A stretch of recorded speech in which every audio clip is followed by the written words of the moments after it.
This case is a Mexican woman who is 46 years old, has had type 2 diabetes for 3 years, and comes to see you as a new patient 1 month after having had a heart artery stenting. Now, it doesn't say that she had a myocardial infarction. We had presumed that she just had unstable angina, went to get seen, and had a stent.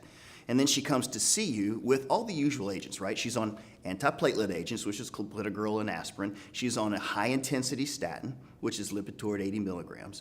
And then she's on a modest dose of metformin, a small dose of sulfonylurea. But when you see her, her hemoglobin A1C is 8.2%.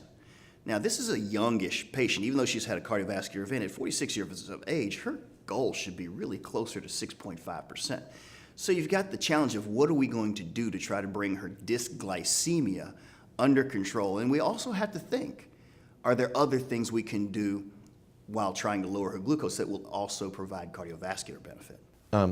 The patient that we're discussing is a relatively young Mexican-American woman with a relatively short history of diabetes associated with the typical comorbidities, obesity, hypertension, hypercholesterolemia. Seems like she probably had not been very well controlled historically. Recently presented with chest pain, got a stent. Her cardiovascular risk factors are certainly well managed now. She doesn't really have any other evidence of complications of her diabetes. And the question is, on metformin and a sulfonylurea with inadequate blood sugar control, what should we do next? And the treating doctor is an endocrinologist. It's a pretty frequent presentation. I'd say this patient's a little bit younger.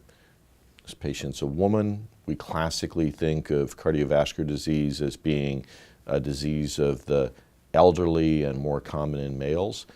That's true. The older you are and the more male you are, the more likely you are to have cardiovascular disease. But the sort of shocking thing in diabetes is that we do have these young women presenting with cardiovascular disease, particularly like her with multiple risk factors. This particular patient is not that uncommon because of what I talked about in terms of the increased risk of cardiovascular disease in patients. She's a little younger than most, but she's had a long history of hypertension, high cholesterol.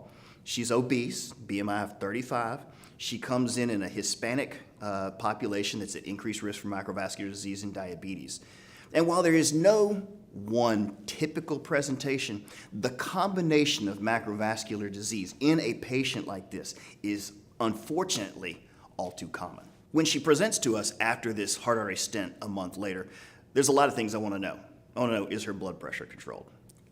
Is she taking her medication? Is she having any trouble affording her medication? Is she having any trouble with this high-intensity statin?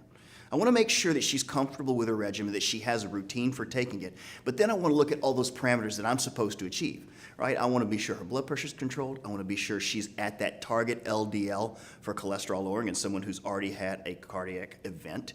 And then I want to focus on one of the, glaringly obvious needs, which is to get her hemoglobin A1C out of that 8.2 range and down well under 7, hopefully maybe even closer to 6.5%.